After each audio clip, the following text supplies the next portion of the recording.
Jumlah kementerian di Indonesia disebut-sebut bakal bertambah. Presiden terpilih Prabowo Subianto dikabarkan akan menambah jumlah kementerian dari semula 34 menjadi 40.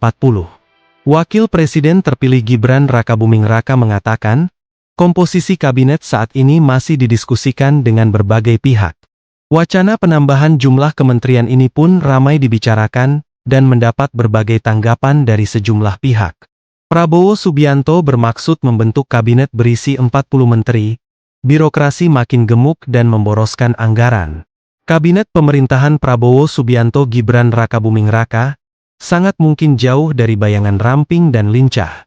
Rencana Presiden dan Wakil Presiden terpilih itu, untuk membentuk pemerintahan yang merangkul hampir semua partai politik, merupakan isyarat bahwa mereka akan menjalankan praktik bagi-bagi kue kekuasaan melalui kursi menteri. Sebagian orang, mungkin menganggap wajar langkah politik semacam itu, demi menciptakan pemerintahan yang stabil, karena didukung mayoritas kekuatan di Dewan Perwakilan Rakyat. Namun, selain mengakibatkan lemahnya keseimbangan kekuasaan, elemen penting negara demokrasi, bagi-bagi kursi kabinet itu akan menjadi beban negara. Simak rencana Prabowo Subianto yang beredar di antara politikus partai pendukungnya. Partai penyokong Prabowo sejak awal pemilihan umum yang mendapatkan kursi di DPR, bakal kebagian 3 hingga 5 pos menteri. Adapun partai yang tak lolos ke Senayan, disebut akan mendapatkan 1 kursi menteri, atau wakil menteri. Partai-partai yang belakangan bergabung, seperti Partai Nasdem dan Partai Kebangkitan Bangsa, mendapat 1 hingga 2 posisi. Pendukung Prabowo yang berasal dari luar partai, juga disediakan pos wakil menteri. Jumlah kementerian pun akan bertambah, dari tadinya 34 kementerian sesuai dengan Undang-Undang Kementerian Negara, di Kabinet Prabowo akan menjadi 38 hingga 40 kementerian. Tentu saja untuk mengakomodasinya, sebelum susunan kabinet diumumkan, Undang-Undang Kementerian Negara perlu direvisi terlebih dahulu, yang pembahasan dan pengesahannya tampaknya akan berjalan mulus. Menurut para politikus partai pendukung Prabowo, hampir setiap menteri akan dilapis oleh wakil menteri. Dengan koalisi besar seperti itu pemerintahan Prabowo Subianto, mungkin akan stabil. Karena ia menguasai dukungan di DPR, tapi tak akan bekerja optimal. Makin besar kabinet makin besar pula birokrasinya. Tumpang tindih program antar kementerian juga sangat mungkin terjadi, konsekuensi lain yakni anggaran juga membengkak. Setiap pembentukan kementerian baru akan diikuti penambahan pejabat di bawahnya. Kian banyak pejabat, kian besar anggaran negara yang dikeluarkan bagi mereka. Bukan hanya di tingkat menteri ataupun wakil menteri, juga staf ahli staf khusus pejabat eselon 1 dan seterusnya. Bandingkan dengan kabinet di negara-negara maju, misalnya Amerika Serikat cuman punya 15 kementerian, saat presidennya dari Partai Demokrat maupun dari Partai Republik. Jerman juga cuma punya 15 kementerian. Adapun di Jepang kementerian tak lebih dari 20. Jumlah menteri dan nomenklatur kementerian di negara-negara tersebut nyaris tak berubah dari pemerintahan ke pemerintahan. Adapun Cina punya 26 kementerian yang membantu pemerintah mengurusi tugas-tugas negara. Pembagian kementerian tersebut sebagaimana kementerian di negara lainnya. Beberapa di antaranya yakni Kementerian Luar Negeri, Kementerian Sumber Daya Air, Kementerian Transportasi, Kementerian Urusan Veteran, Kementerian Keamanan Negara, Kementerian Keamanan Publik, serta kementerian yang bertanggung jawab atas Komisi Urusan Etnis Nasional.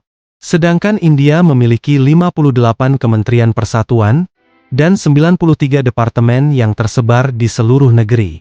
Kementerian-kementerian tersebut pada umumnya sama dengan di negara manapun. Namun, India memiliki departemen yang lebih spesifik, seperti misalnya Departemen Energi Atom, Departemen Luar Angkasa, Kementerian Penerbangan Sipil, Kementerian Air Minum dan Sanitasi, hingga Kementerian Perkeretaapian. Bandingkan dengan Brasil, Brasil memiliki 23 kementerian, termasuk 6 kantor setingkat kementerian yakni Kepala Staf, Sekretariat Jenderal Kepresidenan, Sekretariat Hubungan Kelembagaan, Sekretariat Komunikasi Sosial, Kantor Pribadi Presiden Republik dan Kantor Keamanan Institusi. Kabinet ramping menunjukkan pemerintahan dibentuk untuk bekerja secara efektif dan efisien, bukan politik dagang kambing. Dalam hal pemerintahan Prabowo, ia berencana memisahkan sejumlah kementerian. Misalnya Kementerian Lingkungan Hidup dan Kehutanan yang digabungkan di era Presiden Joko Widodo, bakal dipisahkan kembali menjadi Kementerian Lingkungan Hidup dan Kementerian Kehutanan.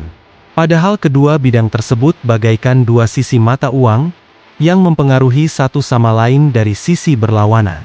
Prabowo juga berencana membentuk Kementerian Koordinator baru, di bidang pertanahan. Pembentukan pos kementerian ini, sebagaimana 3 kementerian koordinator lain, sebenarnya tidak mendesak. Selama ini fungsi kementerian koordinator tak optimal mengkoordinasikan kebijakan dan program kementerian. Sejumlah ahli dan guru besar bahkan pernah mengusulkan kementerian koordinator dihapus. Selain tak wajib menurut regulasi, keberadaan kementerian koordinator mereduksi koordinasi langsung menteri teknis dengan presiden.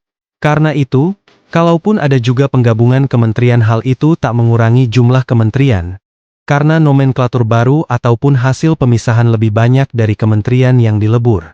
Padahal, jika peleburan ini bagian dari perampingan kabinet, menjadi 20 hingga 24 kementerian seperti kajian Lembaga Administrasi Negara pada 2014. Rencana itu menyeratkan niat baik pemerintahan mendatang. Sejauh ini, rencana formasi menteri bertolak belakang dengan prinsip-prinsip pembentukan kabinet yang efektif dan efisien. Klaim politisi pendukung Prabowo, bahwa menteri bakal bekerja seperti kabinet Zaken, tampaknya hanya ilusi. Kursi menteri hanya alat bagi-bagi kekuasaan untuk memperluas kartel, ketimbang perwujudan konsosiasionalisme, yakni keterwakilan kelompok yang memiliki platform jelas untuk meredam konflik.